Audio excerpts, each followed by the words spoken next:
Here we go. Let's crack it open. Here we go. Welcome, people. I already cracked mine open. Welcome into the podcast. It's happy hour. It's happy hour. Angie cracked her open a cherry Corona hard seltzer. It's really good. I have me a Dogfish Head Sea Quench Ale. Where did you find that? Session Sour. Well, who told you about that? I saw this on a lineup of beers on Margaret's Story. Okay. And I saw it in the store. I'd never seen it before, but I love Dogfish Head. Mm-hmm. But I only buy I've never tried their other beers other than their Dogfish 90 minute and 60 minute, which I don't like the 90 minute really. I like the 60 minute. What do the minutes mean? I don't get it. It's just a brewing thing. I don't know either. I just know which one tastes good and which one is a little too much for me. Yeah. So this is one. I thought, you know what? Is it really refreshing? Because I like smoother, refreshing beers. But this I've figured out as a summer beer, right? Yeah, I feel like it. I really love the color of the can. Well, this is like your color. The can is like what, a seafoam green? It is. I really like that. I'm feeling that's that. That's all you right there. But I just saw on the can when I went, because I couldn't really tell. I just saw it said refreshing on her story. I think refreshing. I don't know. But it was supposedly this amazing beer. And I saw it in the store and I said, maybe that's it. And then I remember seeing the lime juice and the lime peel and the black limes. I've never heard of a black lime. I've never heard of a black lime either. Black limes matter. Oh my gosh. That is not really nice. Oh, I didn't mean it in a bad way. I just was being goofy. Don't take that the wrong way, people. So what's up? I'm all about Black Lives Matter. We're not talking about that though tonight. What are we talking about? We're talking about our big news. We have big news. We do? We have really big news. Really gigantic news. And it's so big that's already on Facebook. It's, if you follow our Facebook, if you follow our Instagram in the closet, or if you follow me personally. Then you already know our news. I got a congratulations, Grandpa, from my rep in Kentucky. You did? Yes, that saw it on Facebook. Well, you just gave it away. So we are going to be grandparents. It's really, really weird. did give it away. It's really, really strange and crazy, to be honest. So, well, we've known since November 29th, actually. Of course, couldn't say anything because, we just kind of kept it hush-hush for a while until we went to the doctor and made sure everything was good. And, we had to wait until she was ready to tell the world. Because we couldn't obviously tell the world without her telling her world. Because our worlds collide. Anyway, so it's Brooke, in case you're wondering. Like, okay, well, tell us which one. Because we know you have three daughters. It's our 17-year-old Brooke. So she's 17, and she'll be 18 on August 4th. The baby is due August 7th. She is 12 weeks, 13 weeks with child? She is going on 12 weeks. 12 weeks with child. Yes. So it's really crazy. Did not expect this. No, we did not. And here we're going to break it down for you. So Jeff and I, on November 29th, we're going about our business.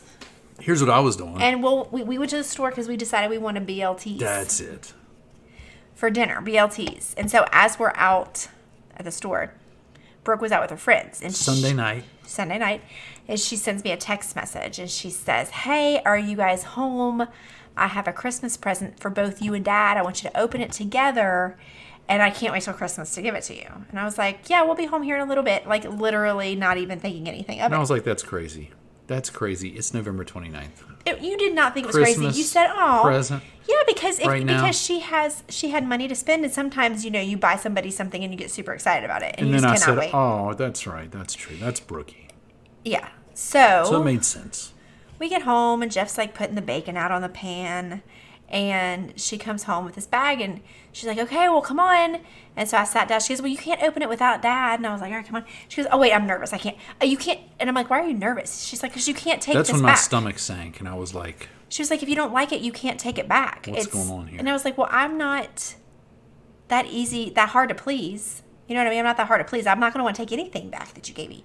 So she handed it to me. She's like, no, let me have it back. And then she handed it to me. I thought literally she was just being silly. Like thinking that maybe she spent too much money. And was like, I honestly did not think I was going to see what I saw when I opened it. So Jeff sits down beside me. I open it, and as I open it, I cannot describe to you my feelings inside when I saw staring at me 3 pregnancy tests that said pregnant on it and 2 onesies. It was about like this. We're like, you messing with us? I know. So I said, Brooke, quit joking, because she always joked with us about it. Like, Mom, I'm pregnant. Oh, just kidding. You know, she's joking. Like, I'm going to have a baby, Mom. I'm just joking.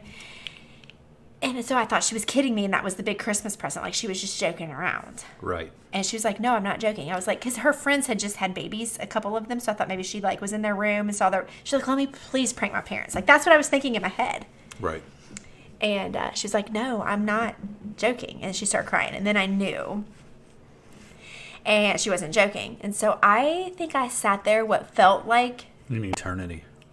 10 minutes. We both were very good about biting our tongue. Not that we were going to say anything bad, but your initial reaction in that moment as a parent is panic. It's like, why? What did you do? What are you doing? Are you... Panic for your child. Right. For their future. Right. Not that the future is going to be bad, but you just created some hurdles for yourself.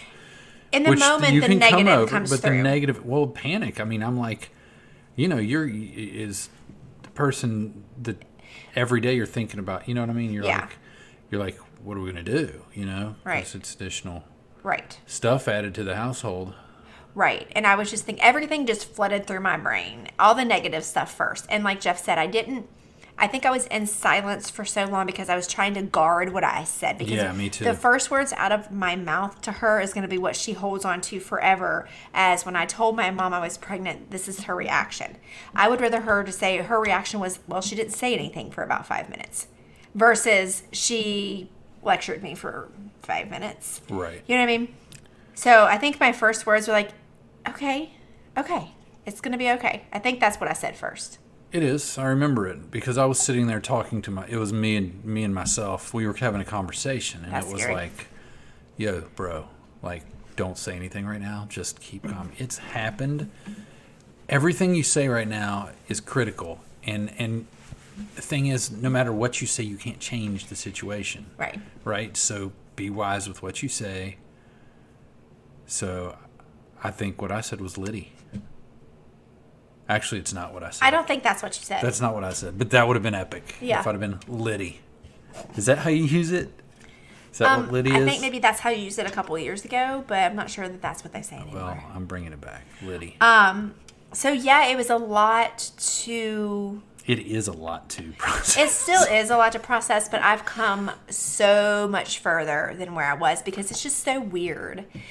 You know, as a parent, you know, you have a 17-year-old, she's a senior in high school, and she just still seems so young to me, and she is so young. And just to know that what's coming ahead for her is just overwhelming. And she doesn't get it. And she still doesn't get it. You know?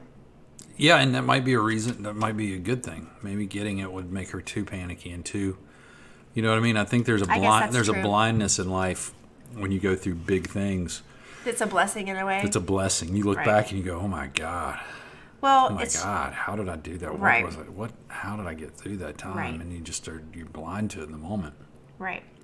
And so that's what we're dealing with right now. And she's, you know, she's told our families, Jeff and our families are really totally different, but she was a little bit nervous to tell both of them in different ways. My dad can be hard, and my mom can be... He can be what we say combative. Yeah, but I mean, what is it when you react just without thinking? Like, he can be impulsive. He can be impulsive. You don't know that about him, which took us a long time to learn. You gotta. It didn't take us. I lived with him. Right. Okay. It took me a while. He's impulsive, and he's got it. He says things and then he's fine later on. Just who he is. It's not bad. It's not good. It's nothing. It's just like any of us. We all react differently. But it's very nerve-wracking when you got to talk about him, bring something up. Because I know I've had to go to him and ask him for your hand in marriage, things. And I don't know how he's going to react. And usually with the big things, like we said, he's like, okay, what are we going to do? It's the little things where you think he's going to murder you. Right. So at the end of the day, I had it in the back of my head that it would be fine. But I understood her... angst about it because I had it myself, you know. So ideally, Maddie wanted to be there when we told like my parents and when we told Nate and stuff, but it wasn't conducive to our schedules at all.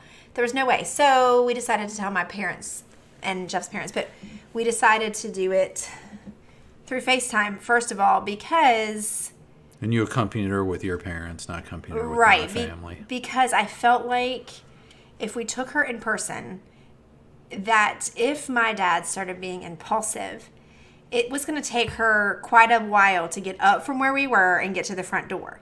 Now, he can be so impulsive, and he can say things and yell things at you that you don't want to have to... Hold on to. Well, yeah, and you don't want to have to replay. So I said, I think it's just better and fair, because we were going to have to FaceTime everybody else. So why not just put them in the FaceTime pool? Right. Just FaceTime him. And if he starts acting impulsive, then you can just quickly say, I love you, but I've got to go, and hang up. And you can't hear the rest of what he's going to say. So she had already been through so much and so much anxiety with this and going to her first doctor appointment and everything that I just thought it would be better to do it. But by FaceTime, what was funny is when she FaceTimed my mom and dad, my dad wasn't even there. It was my grandma, and it was a whole different deal. But anyway, end of the day, everybody knows everybody's good. It worked out the way it's supposed to on that moving call. forward. And then my calls were like, let's block off a night so we can call my mom and dad, my brother, my other brother, my sister. My other brother Daryl. Other brother Daryl. So we had to do several calls, which we don't talk to them a lot where they're in Atlanta, but I mean, we text and stuff, but when you get on the phone, it seems like they're long calls anyway, so that just... Right. That was a chore. That was... It was great. It was a great night. What was great was whenever I took her to her first doctor appointment when she was 8 weeks, because she's going to the doctor that delivered her.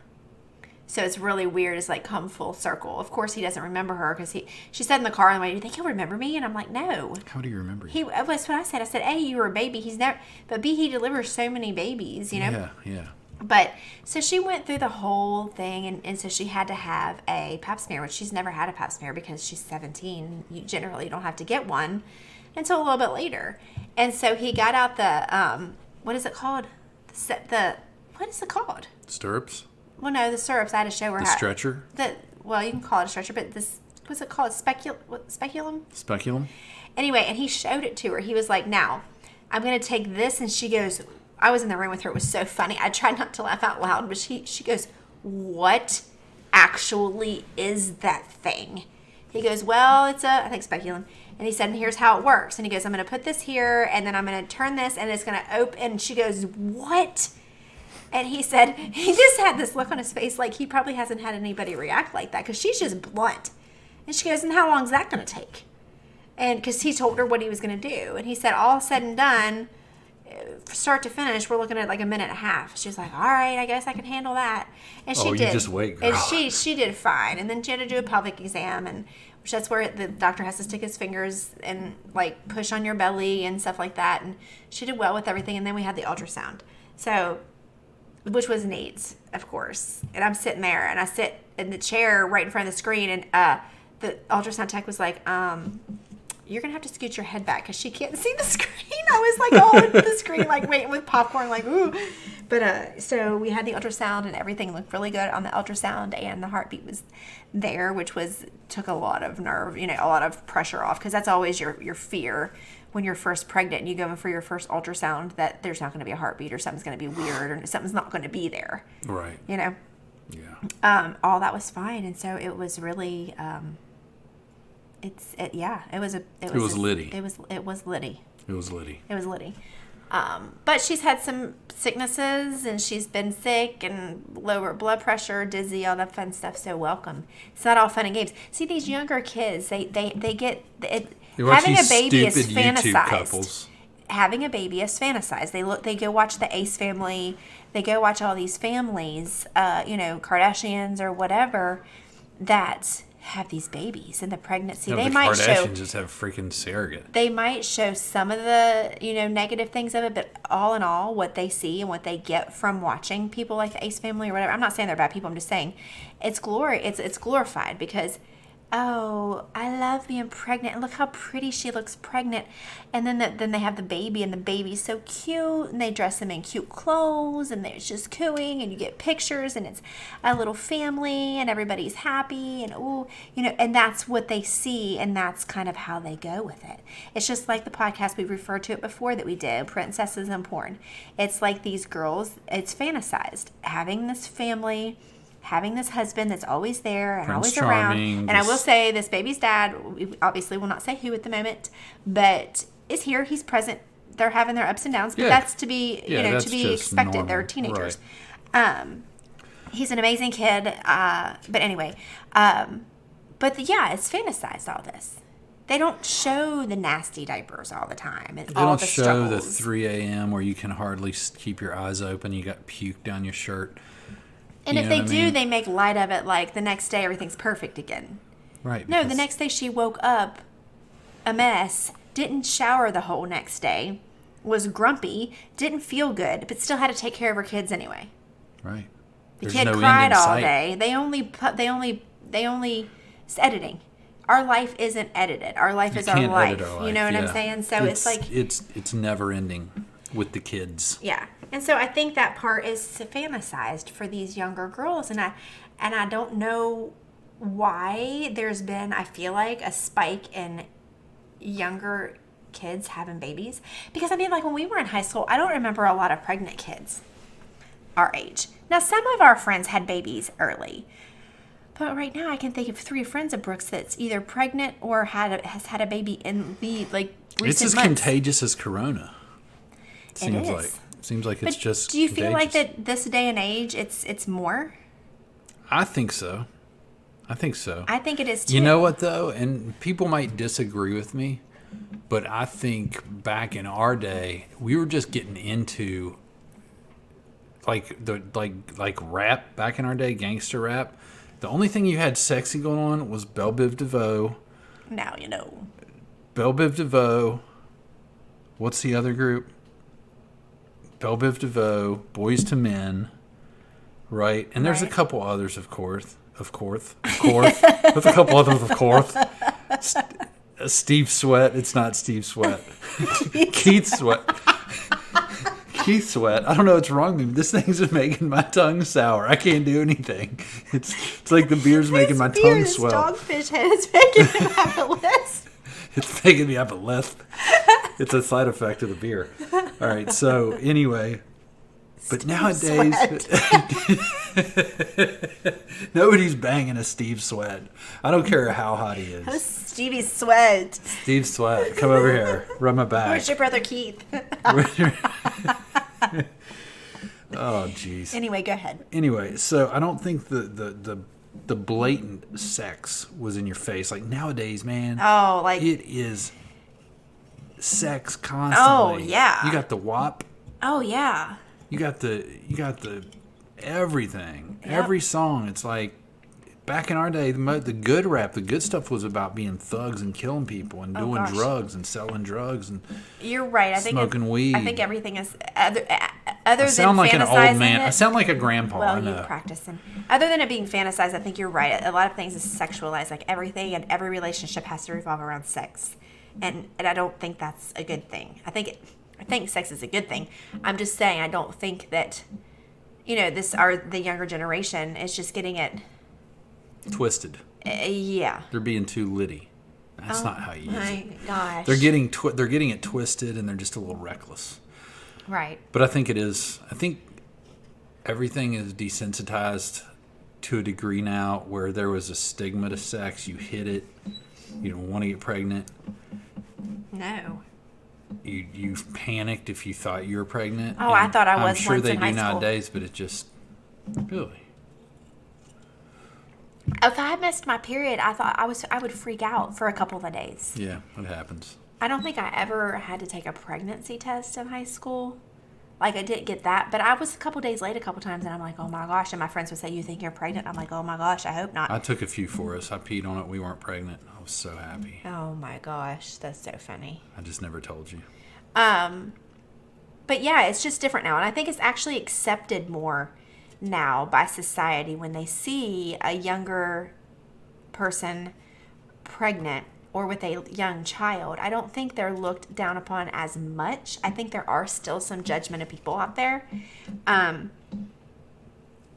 But Brooke's worried about that. She's like, when I obviously look younger. When she has her makeup on, she looks older than she at least looks her age or a little older. When she doesn't have her makeup on, she does. She looks a little bit younger. And she's like, what are they going to do? They're just going to be staring at me and I'm not going to like it. And I'm like, you know what? It's none of their business. And who are they? Who cares? Right. You know what I mean? If you look at a younger person and you're judging them because of the situation they're in, then shame on you. Shame on you. Shame. It's silly. Shame. It's people that aren't supportive. Get out. Get out. Seriously. Get off the bus. And that's kind of how I poised Get off the my... bus. We don't care. You know, This has happened. It's going on. It's going to be the best situation. It's the path that's traveled. It's what's happened to her and what she's chose, and it's going to be amazing. Yeah, it is. It's going to be good. It is what you make it.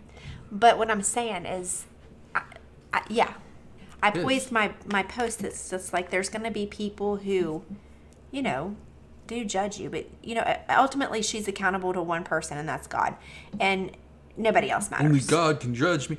That's going back to the '90s Tupac. Do you know? If we're gonna stick with the '90s theme. Speaking of hip hop and rap, Brooke and I were driving home from her. She had her senior pictures today, by the way. We went up to Eagle View, beautiful place. Michael, who was on the podcast, he came over and talked to us for a little bit because he lives up there. He's gonna be here tomorrow night to do a podcast, by the way. Thank you for setting that up. Okay.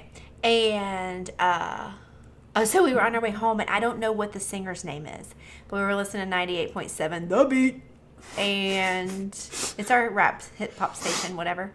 It is. The song said something about Charleston, the 304. Yeah, I turned it. It's so bad. It is a great song. It's a great, positive, motivating song. I couldn't listen enough of it to hear it. Doesn't sound good, but Brooke and I were like, yeah. Like, he was like, it was it about four-wheeling and...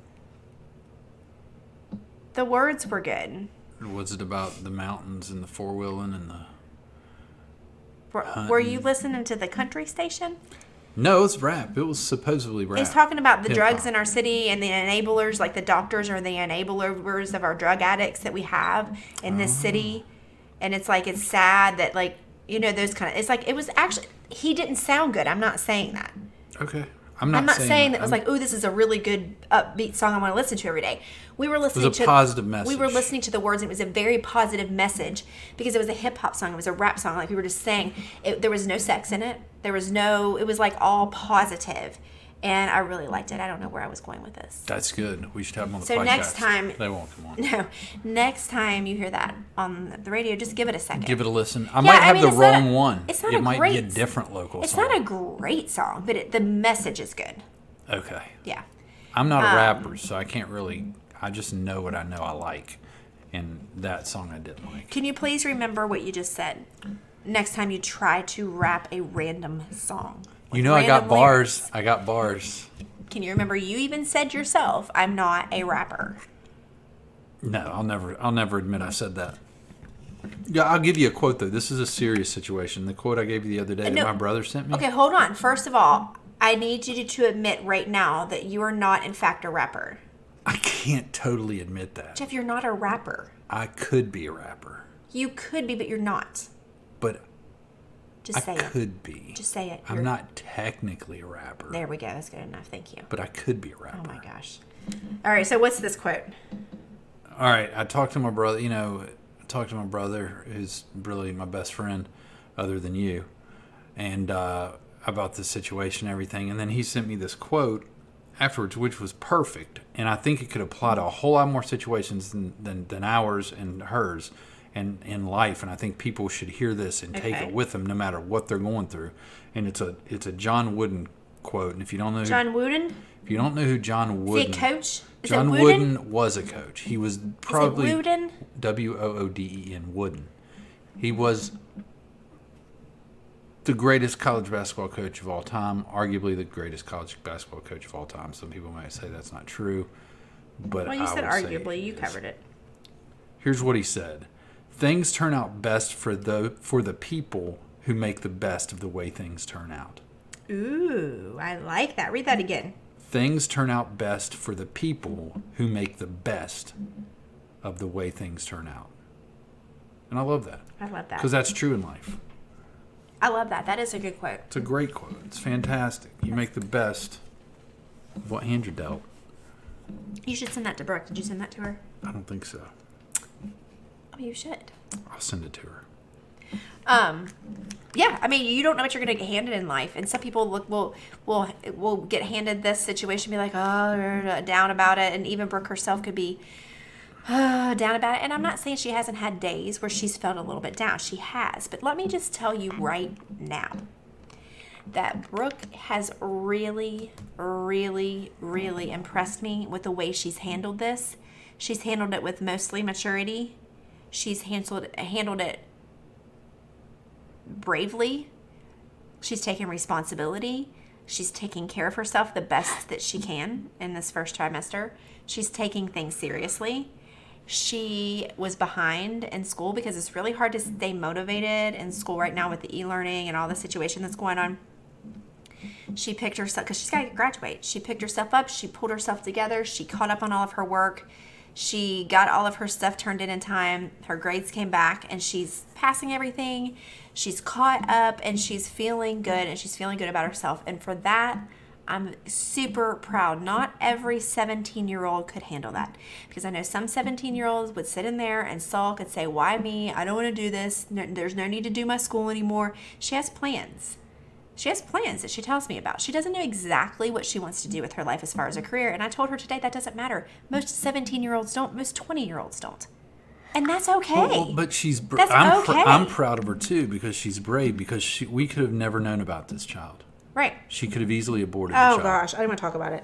You know how I am about that. I know you are, but she needs credit for that, because she could have, out of fear or out of not anything, being whatever it is, she could have gone down and done that, and we wouldn't have known. Yep, you're right. She could have had it aborted, and it's a brave choice she made not to do that. Right. She's very brave. She came to, and she told us face to face. She told everybody that that her family. And she faced them on her. She did it. She did it. I didn't tell anybody in my family. We didn't call ahead of time and say, "Hey." I was tempted to, but then I said, "No, she's going to be a grown woman." I wasn't even tempted to. I was like, "No." So I said, "I'm not going to call my brother. I'm not going to call my Right. mom. I'm not going to talk. I'm going to let them get it and be as shocked as they need to be." And everybody handled it well. Yeah. So I'm just proud of her, and she's faced it in the bravest way she can, and I mean, I commend her for that, because I don't even know if me being 18 or being 17, 18 and pregnant, if I would have been, I probably would have helped. I probably would have tried to hide it from my parents as long as possible. So I don't know. I'm very proud of her. We're very excited. Yes, it took a minute to get to this point, but I think now I can speak for both of us that it did. That we're finally excited. We're starting to talk about, the future, and when he or she is here, of course, there's going to be a gender reveal here in a couple weeks, probably about 3 or 4 weeks. That'll take place, and that's going to be exciting to see whether we're having a boy or a girl as a little grandchild. Jeff wants a boy. I want a girl. we need more boys. He thinks we need more. I want whatever. I mean, we say we want. We want, obviously, a healthy baby. Duh. Everybody knows that. Listen, but if you have a I'll preference. take whatever. I'll take a healthy child. I don't will care. too, but everybody has a preference. I don't care what you say. You can try to be that person that's like, I don't care. Yeah, you do. You have a little bit of a preference. You know what I mean? Yeah. I mean, at least I think so. But you're right. Anyway, so that's that. That's our news. That's our big news. And that's happening sometime at the beginning of August. But I'm sure we'll have many updates for you along the way. Also, I want to have Brooke, if she will, come and do a podcast and talk about her side of things. I think that would be fun. We should. And I think that would be good for, a lot of people listening could be in the situation, that we're in, that has a teenager that's pregnant. Or maybe, I doubt there's any teenagers that actually listen to our podcast. But maybe you're a parent, of a teenager that's pregnant, and you listen and you hear Brooke on here, and you can maybe she can help somebody. Maybe. Or maybe she can change somebody's perspective. Maybe you're listening right now saying, you guys are crazy for supporting her. That's wrong. She shouldn't. She's too young. Whatever. Maybe this will change your perspective or something. I don't know. It is what it is. It is what it is. And we're excited, so.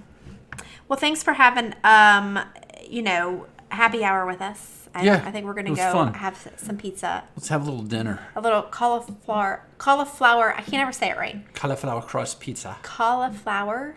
Cauliflower Crust pizza that we get from Aldi, by the way. It's very delicious. A little commercial. Comes in a box. It looks like a. It's great. Real little pizza. And then we get these little meats to go on there, like these thinly sliced salami and capicola and pepperoni. Yeah. And they're all spicy though. We got the meats. I get the spicy pack. I like the spicy. I like it spicy. All right, that's it. All right, peace out.